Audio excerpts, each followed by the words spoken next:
I think that there is some important things about why, and obviously I think that you don't want the game awards to be a downer or anything, but I think that this is an important thing of note here. You know, that Geoff Keighley didn't address the type of year we've had in the industry as far as amazing games, but also devastating losses for so many people, and it didn't need to be something that was um, really focused on for too long, but it should have been addressed. It should have been addressed. Absolutely. I think this is a very, very appropriate thing for I mean, I've got articles on YouTube where we've addressed how bad the industry has suffered this year in light of a year of absolute banger releases, another year of industry profits on the rise. And so every single day we do the news, we talk about another company shuttering, like closing down or, trying to survive by um, firing mass amounts of employees, things of that nature. And obviously, you don't want to put a damper on a night, but it should have been addressed at least in some fashion, in my opinion. You know, which again I think is just another indication of what this production has evolved into. I think Geoff Keighley has become a puppet, dude. Honest to God, I think he's become an industry puppet. I think these awards are a scamaz. I think it's a big sham, and I'll read this, and then I'm going to talk about a specific award, and we'll talk about that as well. But Geoff Keighley let video game developers down. During the Game Awards, Keighley failed to acknowledge the prolific and devastating layoffs that have rocked the industry. At this point, you cannot talk about how amazing this year has been for the quality of games released this year without also mentioning how it's been utterly disastrous for the people who made them. That's exactly what Geoff Keighley did during this year's Game Awards. The numbers vary, but estimates say anywhere between 6,000 and 7,000 workers have lost their jobs just this year. And that's just in gaming. We're not talking about tech all the way around. Tech all the way around's been insane. I mean, a brutal number. No level of studio size or success has been spared. Those who have been let go are now being forced to contend for an ever-dwindling number of open job postings. Quote, "This has been one of the most volatile periods in the games industry in the last 15 years, said Jochen Vella, executive director of the International Game Developers Association, in an interview with Polygon. To be clear, Geoff Keighley isn't responsible for these layoffs, and layoffs are an unfortunate but regular part of this and many other industries. But with the platform Keighley has, he does have a duty to his audience to recognize the conditions under which the games his events celebrate are made. He's done it before." Yep. In 2021, when Activision Blizzard was hit with a harassment suit by the state of California, Keighly took to X, formerly Twitter, to say the company wouldn't make an appearance at the show, writing on X, "There is no place for abuse, harassment, or predatory practices in any company or any community." In that same thread, he also recognized the power and visibility of his platform. "I also realize we have a big platform which can accelerate and inspire change. We are committed to that, but we all need to work together to build a better and more inclusive environment so everyone feels safe to build the world's best games." Throughout this year's awards show, Keighly and developers spoke about the impact video games have on our culture and their radical ability to change minds and broaden perspectives. In as much as the show's organizers would allow developers to speak before playing them off, or in one case, cutting them off entirely, and to be fair, this is entirely the result of the God of War guy. From last year. He did this. This is his fault. This is entirely his fault. What's his name? Judge? What's his... the dude that does Kratos. Kratos' voice acting and everything. Judge. Bro, he went on forever and ever last year, and he ruined it for everybody.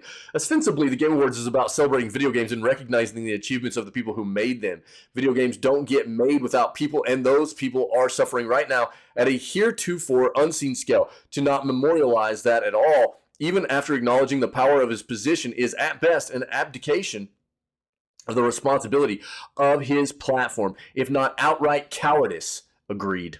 It's a state all the more disappointing since Keighly has already demonstrated that he does pay attention to the wider video game community beyond hyping up world premieres and palling around with his industry besties and moppets, which he has definitely become one of. Now,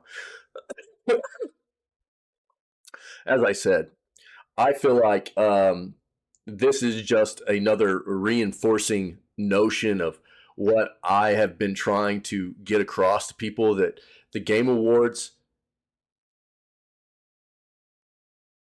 have turned into something of and I mean, it's just an industry ruse, dude. There's nothing of substance behind this anymore.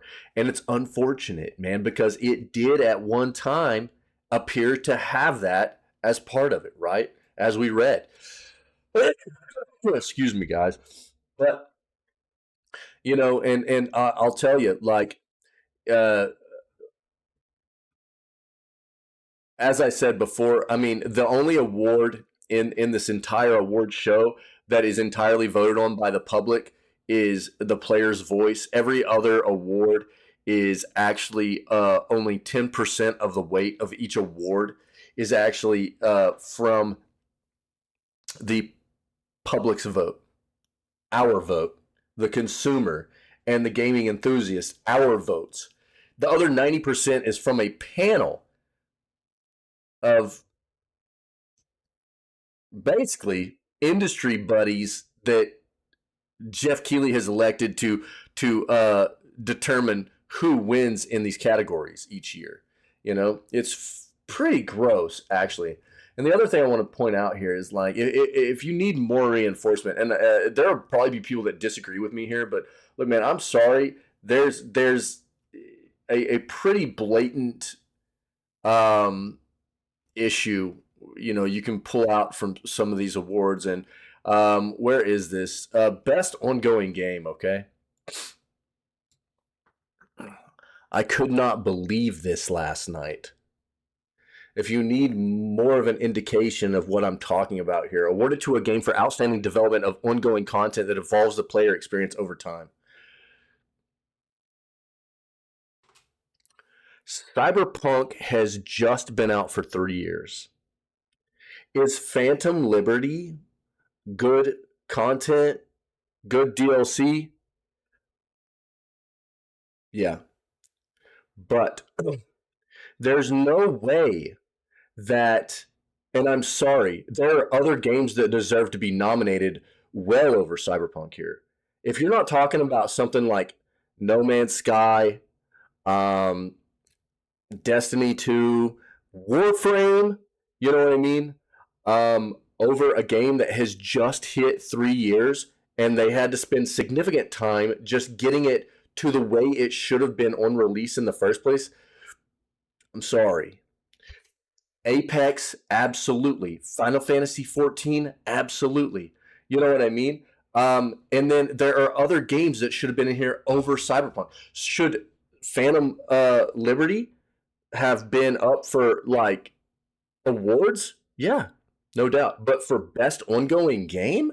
No, absolutely not. Absolutely not. And even with the other nominees in this category, the fact that, I mean, there are definitely other games, and I'm just naming a few. We could come up with a list of other games that should have been in here over Cyberpunk. But even with the other games that are in here, there's no way this should have won in this category. And it just goes to show you that this is just a big ruse. There's nothing of substance to take away from what who they're giving these awards to. I think that, again, we talked about the Golden Joystick Awards. You know, Golden Joystick Awards, I think, are a great overall, all-encompassing award ceremony. They take into consideration all platforms, PC, consoles, everything. They give an award for like best PC game, best Nintendo game, best PlayStation, best Xbox, as well as like all encompassing. You know what I mean? They do a lot of stuff like that, which is really good. Obviously, there are other ones like Pinky pointed out in chat a little bit ago, like the Steam Awards, which are good, that are public voted. That's the way it should be. These awards that are given out each year for the gaming industry should be determined by us as the consumer and the gaming enthusiasts, man, not by some elected panel of uppity industry insiders who are, all, you know, stuffing money inside each other's pockets and greasing each other's palms up and crap. This is insane, man. And if anybody is putting stock into what awards are we giving out at the Game Awards, you need to be educated about why you shouldn't be. And this is it.